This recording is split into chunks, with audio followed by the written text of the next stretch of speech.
Good afternoon, everybody. I just used the opening for my Sales Pro Network podcast, but this is not about the Sales Pro Network today.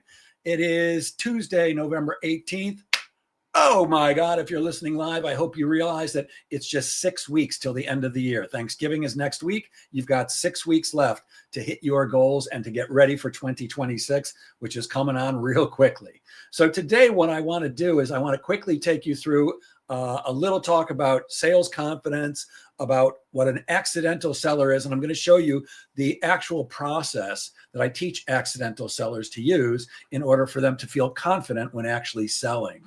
Because I found there was a big issue with people who are accidental sellers who don't like selling and aren't very good at it, but they need to. So for those of you who don't know me, I'm a sales coach and trainer. I've got 50 years of experience. I'm kind of stunned at being able to say that 50 years of experience in both sales and sales management, as well as sales training and coaching. I've trained and coached and spoken in front of and mentored and helped tens of thousands of salespeople, all over the world. Companies that you're familiar with. I've worked with companies like Cisco and Siemens and Aramark and State Farm and Citibank, as well as tiny companies you've never heard of and I never heard of until they reached out to me and said, "Hey, Jeff, we need some help with sales." And lately I've been focusing on what I call non-traditional or accidental sellers who just need some help enrolling more clients. And you don't have to have a pushy attitude. You don't have to be forceful. You definitely don't have to be anybody from The Wolf of Wall Street, although I do love the movie. That's not who I want to be when I'm selling, and I don't think that's who you want to be either. So, what is an accidental seller? A non-traditional seller or an accidental seller is a coach, a consultant, a solopreneur, a small business owner, somebody who typically went into business for themselves and just wants to serve people. So, for example, a weight loss coach just wants to help people lose weight and get into shape. A relationship coach wants to help people get the relationship of their dreams and be happy and loving all their lives. But these people typically don't think well of selling. They don't like selling. They think you have to be pushy, and they don't want to be. They think you have to be salesy, and they definitely don't want to be that. They often hate asking for money because to them it feels like they're begging. But the truth is, if you can't sell, you can't serve. To me, sales is all about service. So if you're a great coach or a great consultant or some type of an entrepreneur or solopreneur, you just want to serve more clients, but you don't really want to sell. So that's what I call an accidental seller. And there's a big cost to having a lack of confidence when selling, and accidental sellers absolutely have a lack of confidence. Otherwise, they wouldn't be accidental. They'd be confident when they were selling because they knew their come from deep inside their gut was, "I'm here to serve." But there's a fear of rejection. 70% of accidental sellers say that they are just afraid of hearing the word no. They hate hearing the word no. It's not necessarily that they're afraid, but they hate hearing the word no. And there's an estimated almost 50% of income lost because they don't know how to sell. They have what's called sales hesitation. When they meet a prospect who they know they can help, even if somebody reaches out to them and says, "Hey, I need what you've got," there's still that hesitation because they're just not confident. And of course, they waste a lot of time worrying about selling and lack of profitability and lack of income instead of actually selling. So what we need is to be confident when we're selling. And of course, you can't do that if you don't know how to do it. A lot of these people, and if you're an accidental seller, I'm talking right to you, they think sales is hard. And the truth is, it doesn't have to be. You don't have to be a genius to be in sales, that's for sure. I often say you only need half a brain to be successful in sales, and I'm certainly the perfect proof of that. But it feels hard to accidental sellers when they're trying to sell because they don't want to be seen as pushy or salesy or sleazy. Anything like that is like, it's like kryptonite to them. And for those of you too young to know what kryptonite is, actually you could be old and still young or old and still know who Superman was. So it's like kryptonite. It also feels hard to them because many times you don't close a sale on the first attempt, and there has to be follow-up. And often accidental sellers are incredibly inconsistent in their follow-up, which makes it hard. They don't have confidence when they're telling people how much it costs to work with them, what the investment is, and mainly they're afraid of being rejected. So they have what I call head trash. Head trash are the things inside your head that the little voice that's always talking to you is telling you that sound reasonable, but just aren't. And so there's that little voice that's always talking in the back of your head, telling you stuff, and often it's negative. And if you don't know what little voice I'm talking about the little voice that just said, what little voice is Jeff talking about? I promise you, you've got one, I've got one, everybody's got one. And we have all kinds of stuff in our head that sounds reasonable, but isn't true. And I'll give you a quick example. I'm starting to get calls right now from people who are saying, Jeff, I need your help. And I always ask, great, thanks for calling. What can I do for you? And the thing I'm hearing right now, which I also hear in March or April, just slightly differently, but right now I'm hearing, well, Jeff, everybody knows that Thanksgiving's next week. And once Thanksgiving hits, you can't sell. There's no way you're going to sell before the end of the year because people don't buy after Thanksgiving. People don't want to talk to you. They don't want to buy. They don't want to make any decisions. And they're going to put you off until next year. Well, that sounds reasonable, except it's not true. Will there be some people who put you off at this time of year? There will be some, but there are ways to get around that. And just like I said, March or April. So I get calls in March and April from people who say, Jeff, everybody knows you can't sell during the summer. What am I going to do? Well, again, that sounds reasonable, but it's not, because you can sell during the summer. And by the way, when people say to me, why you can't sell during the summer, I always ask them, why can't you sell during the summer? And here's the answer they give me. Jeff, everybody knows you can't sell during the summer because everybody's on vacation. Well, I didn't take a vacation. Actually, I did. I took a 3-day vacation this summer and went to Cape Cod. But other than that, I didn't go on vacation. I live on vacation because I live a block from the Atlantic Ocean. Some people I know took vacations this summer and others didn't. But I don't know anybody who took a vacation for the entire summer, which is either 8 or 12 weeks, depending on whether you think the summer is June and July or June, July, and August. So the thought that you can't sell during the summer or you can't sell after Thanksgiving is head trash. And that's one of the reasons that selling feels hard to accidental sellers. It's head trash. It's little things that are being said to you all the time that just aren't true, but seem true. So what is sales confidence really? For those of you who aren't familiar, the picture that you're seeing on your screen right now is the infamous Tony Robbins, who I love. I think he's the greatest motivational speaker of our time. He talks about authenticity, that you have to be authentic in order to sell, and that the ability to sell with ease and conviction while staying true to yourself comes from being authentic. In the Sales Confidence Lab, which I'm here to tell you about today, and what I teach to accidental salespeople is, how do I move people easily, without pressure, without being pushy, without being sleazy, from hello to closed, from hello to I want to be your customer. And it's not about scripts. I don't give any, well, I'll take that back. There are a couple of little scripts, little things I suggest people say, but I don't give people corny scripts. What I share is, how do you be magnetically attractive? And you do that by conducting a sales process that works for both you, the seller, whether you're accidental or professional, and for your prospect. We want it to work for everybody, because certainly you don't want to feel pushy or sleazy or salesy, and the recipient, the prospect, doesn't want you to be that way. So this is the sales process that I teach to both professional salespeople and accidental salespeople, with just some slight revisions. So the first thing you always have to do on a sales call is establish rapport with people, because in the 50 years that I've been selling, some things have changed for sure. But one thing hasn't changed, and that is that people still do business with people they both like and trust. And of the two, the trust is more important.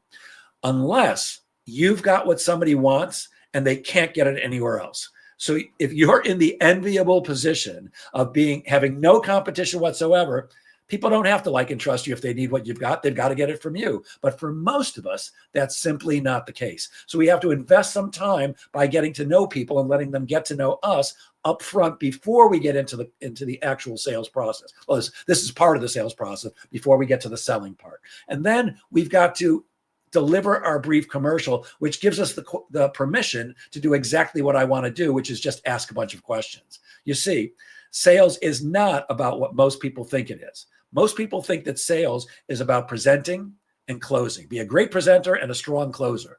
I'm here to tell you this, that after 50 years of experience and working with tens of thousands of salespeople, being a great presenter is helpful, but not necessary. Being a good closer is helpful, but not necessary. And of course, I teach one very simple, straightforward close. But what is necessary is asking questions, because asking questions and listening actively to the answers are the keys to selling. In fact, I believe this: if you ask the right questions and listen actively to the answers, your prospect will tell you everything you need to know in order to help them choose to do business with you. So we're going to ask a bunch of questions, and I teach salespeople how to ask the right questions at the right time. Then we have to verify the answers to make sure that we actually heard what we think we heard, because sometimes the prospect says something to you and they say it wrong because they've never heard your question before. Other times they say it right, but we hear it wrong. So we want to make sure that after we get the answers to all our questions, that we actually verify and confirm that what we think we heard is what we actually heard and what the prospect meant. And then, and only then, is it time to do what most salespeople want to do, which is present. We salespeople, whether you're accidental or professional, we love to tell our story. We love to sell. We love to tell long, involved stories where the prospect has to listen to us. And typically we call that the presentation. And I teach 4 elements that are essential to every great presentation. And those are enthusiasm, features and benefits with the emphasis on benefits, and a verbal truth story, which is a story about somebody else like you, Mr. or Ms. Prospect, who by doing business with me lived happily ever after. And that's so important because of the way brain science works. The way your brain and my brain and everybody's brain works. And by the way, this isn't good or bad or right or wrong.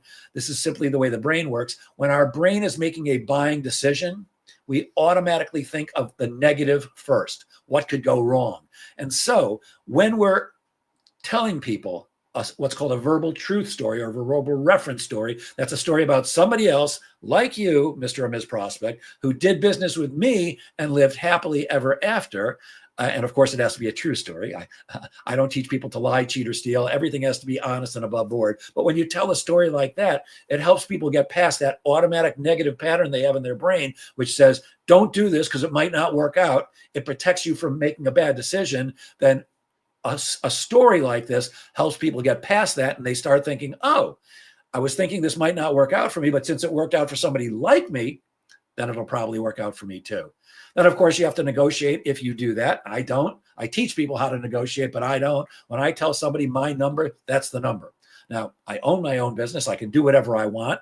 I always have plenty of prospects because I'm constantly prospecting, so I don't need any one deal. And by the way, if you walk away from nothing else from this 20 or so minutes that we're going to invest together today, understand this, that you don't have to drop your price. And if you're going to negotiate at all, and I know that in some cultures and in some sales, it's absolutely essential, make sure that you're following the number one rule I have for negotiating, which is if you give something up, you get something back.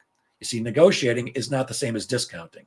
Most salespeople negotiate by hearing this. Hey, Jeff, can you do any better on the price? And me, the salesperson, goes, oh, absolutely. Well, that wasn't negotiating. That was discounting. My prospect asked for a better price and I gave it to him out of the goodness of my heart or because I thought I wasn't going to get the sale otherwise. Well, that's not negotiating. That's discounting, and discounting hurts you. Discounting hurts you because you're not as profitable as you could have been.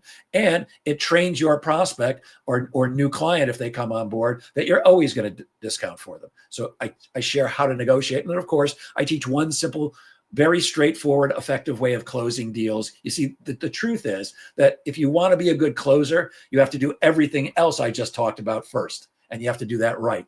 Closing is the natural outcome of the sales process done right.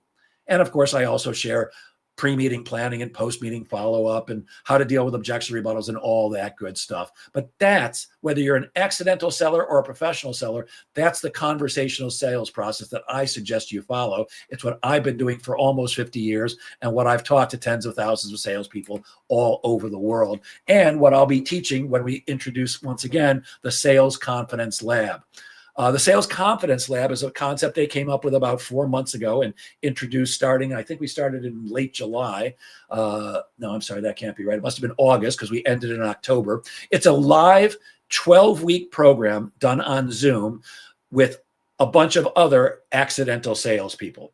We limit it so that there aren't too many people so everybody gets personal attention. But in this, I give you step-by-step training on each of the things I just went over quickly, and we go into great detail. And I teach people how to get both the mindset. In fact, the entire first session is all about the mindset of selling so that you can have the right mindset to move forward. Because if you don't have the right mindset, you're certainly not going to be able to do the rest. And then the rest of it is all about the steps that I was just showing you. We go into great detail. And you may not like hearing this, and that's okay, we also role play in many of the sessions. Now, I can't hear you the way you can hear me, but I know that some people listening to this, especially professional salespeople, just groaned because they hate role playing. Nobody wants to role play in front of their peers because their peers are going to make fun of them and they're going to be embarrassed. Well, in the Sales Confidence Lab, it's a very safe space. It's a very non-judgmental space. Everybody gets a chance to role play. In fact, during the lab, during the 12-week period, everybody gets a one-on-one role-playing coaching session with me. We also include accountability, because my experience in coaching salespeople is when you have an accountability partner, you are way more likely to do the things you need to do and learn what you need to learn to become successful. So during the 12-week period, everybody has an accountability partner that helps support them. You support each other in doing what you need to do, practicing, and learning in a safe, non-judgmental environment. We also have a community for the lab where all the sessions that we do are recorded, and you can always go watch them later on again as many times as you like. I'd like to say they're available for your lifetime, but they're available for my lifetime. So when I die, I don't think anybody's going to be paying to have that community stuck there for you to access. But as long as I'm alive, you'll have access to the recordings. You also have access to the other members of the Sales Confidence Lab. So you can chat, you can ask questions. I'm in there regularly. So there's a lot of great stuff in the Sales Confidence Lab. This is Nikki, who took the last Sales Confidence Lab. After just 3 weeks in the lab, Nikki had reported to me beforehand that she was avoiding sales calls. She was actually using networking meetings as sales calls, which I would advise you not to do. And Nikki came to realize that very quickly. She felt salesy and didn't like that. Nikki's a mindset coach who is amazing at what she does. And she helps professionals transform self-doubt into confidence and clarity. She's amazing. She's an NLP practitioner. She's super cool. But she was also struggling to fill her coaching calendar consistently with prospects. And after just 3 weeks in the lab, it wasn't even the whole 12, she wrote to me and said, I'm loving the Sales Confidence Lab. It's only week 3 and I'm already better equipped to have better conversations, quality, purposeful conversations, and her perspective had changed. So that was Nikki, and this is Hi. After the before the lab, sales calls often seemed like they were kind of rambling presentations. And by the way, Hi is a brilliant guy. He's the CEO of a company that does custom computer software and systems development. Really smart guy, but he felt salesy and inauthentic during his conversations, and his closing ratio wasn't where he wanted to be. He wasn't closing enough of the people he was speaking with. After 4 weeks in the lab, again, didn't take the whole 12 weeks, Hi wrote to me and said, I'm already closing 25% more of the people that I'm speaking with, and it feels great. He suggested if you need help in this area, this is a great course to take. So that was Hi. What you get in the Sales Confidence Lab, this is the actual agenda in week 1. We take out the head trash. We get you the right mindset, and you get an accountability partner. In week 2, we talk about how do you build real rapport? What are the right questions to ask? And I teach something called stream of consciousness brainstorming, which I wish I came up with this. I can't take credit for it, but it's a brilliant methodology for solving problems and answering questions. So I'll teach you how to do that. Week 3, we talk about the difference between features and benefits and how to use both. And you develop your personal brief commercial. And by the way, everybody in the lab sends me their brief commercial, and they get personalized coaching and editing. Sometimes people write to me and say, here's my brief commercial. And I write back and go, hey, perfect. I wouldn't change a word. Other times I have some advice. Usually I have some advice. In week 4, we talk about how do you give a presentation? What are the 4 elements and how do you use them? Teach you the in my professional opinion, close, and how to feel confident when telling people your price, telling people the investment, asking for money. Week 5, we do pre-meeting planning and post-meeting follow-up, and I teach you a methodology so you can stop getting ghosted and how to re-engage prospects when you actually are being ghosted. In week 6, it's all about how to use AI in sales. What are some of the things that you can do to make your sales job a little bit easier by using artificial intelligence? Week 7 is about the essentials of networking and those 7 steps of the sale, how to put the whole thing together. Because up until this point, in week 7, I've been teaching you the various parts. So week 7, we put it all together. In week 8, I talked about active listening skills and the confirmation step, which is very important. In week 9, I talk about negotiating. Even though I don't do it, I'll teach you how to do it. Week 10, we actually don't have a meeting. Each meeting, by the way, is 2 hours, and they're on Tuesdays at 2 p.m. Eastern.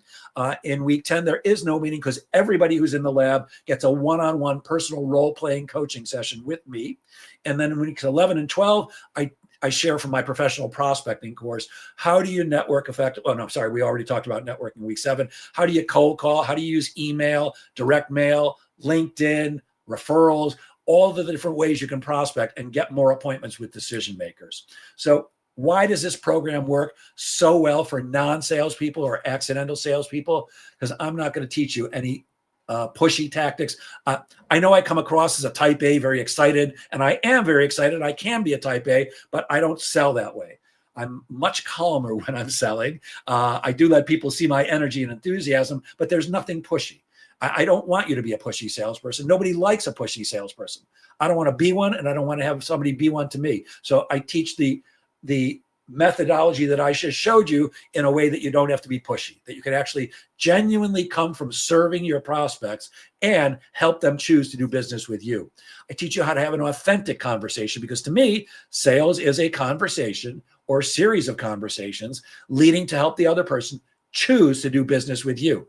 And of course, as I mentioned, we do practice. I'm not just talking the whole time. We're actually putting it into real use. We're practicing, we're role playing, and it's crucially important, because I can teach you all the greatest stuff in the world, but if you aren't practicing it, it's never going to stick and you're never going to do it. So the Sales Confidence Lab is specifically for non-salespeople or accidental salespeople. Although in the last lab, we did have 2 salespeople, professional salespeople. One had been in sales for 40 years, one for 30 years. And both of them told me afterwards that even though they'd been in sales for a long, long time, they learned a lot. Or some of it was I refreshed their memory on stuff they had forgotten. And some of it was, wow, I never knew that, Jeff. So it's mainly devised for accidental or non-salespeople, but it's good for salespeople too. So if you're interested, if you're ready to stop struggling, there is only limited availability. I'm not going to let 100 people be in the group, because I want to be able to work with everybody, and I want everybody to get the most they possibly can out of it. You can visit our website to discover more details, and there's a URL here, or you can just look at you can use your camera or on your phone, or and use the QR code. That'll take you to the right place where you can get all kinds of more information about the lab. It also has a registration link that you can go to if you'd like to register. And if you do decide that you'd like to be a part of the lab, 2 things you should know. One is that you've got a 30-day money-back guarantee. I'm not looking to take anybody's money who doesn't think they're getting great value out of it. So anytime during the first 30 days, if you don't think you're getting amazing value and learning a lot, just send me an email at Jeff@Sales Confidence Lab. I'll happily refund you. Well, I won't be happy about it, because I won't be happy that I didn't serve you well, but I will happily refund your money. And the other thing to know is, if you do register, be sure to use the code Duke50. This is a picture of me and Duke, the super sales pug. That's my pug, although he doesn't look quite that young anymore. He's an old guy like me. But if you use the code Duke50, that'll give you $50 off. So you can transform your sales confidence now by using the QR code or going to that URL, and be sure to use code Duke50. I'm not seeing any questions, so I'm going to end this right here. I'd love to have you in the lab. If you're interested, it's going to start January 6th. Great way to start off the year. By the end of the first quarter, you'll be selling with confidence. So thank you so much for listening today, or if you're listening on the replay, thank you for listening whenever you listen, and make it a great one. And I will end this as I end my podcast every time. Please remember this: sales is a game of making things happen. Get out there and make sales happen. And if I can be of service at all, please reach out to me at Jeff@Sales Confidence Lab. Thanks, everybody. Have a great day.